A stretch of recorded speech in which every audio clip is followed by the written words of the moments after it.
As a boy who grew up from different parts of the country, Uganda, I have seen many things which are good and bad.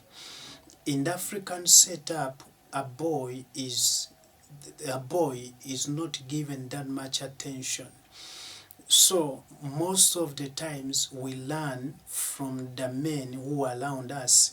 We learn by experience. We learn by sight.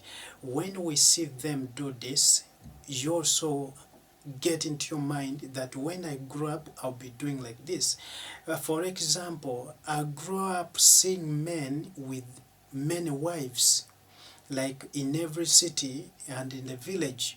You find that in the village he has a wife, in the town he has a wife, in another town he has a wife. So when I was growing up, I thought this was the ideal. I felt it was so nice, it was so cool.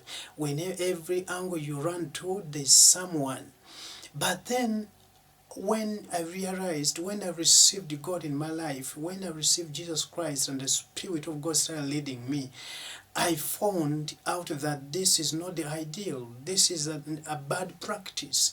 So, in the African setup, boys will learn from other boys or big boys or big men, and we carry on. So the life of a boy is a recurring thing.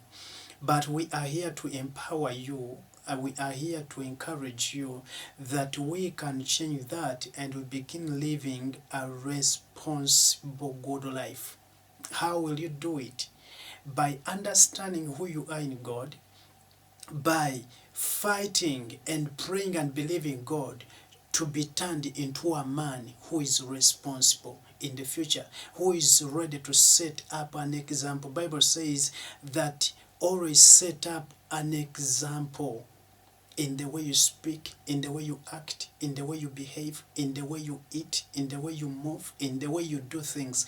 Be an example. Be an example. Be an example. Be a husband who is considered as an example in the community. Be a businessman, be a business person, be someone who is in an office, appropriator, a CEO, who is always taken as a good example. It starts with you. I am a boy child and I'm an Apostle Aggrey Waguma. Arise for Ministries.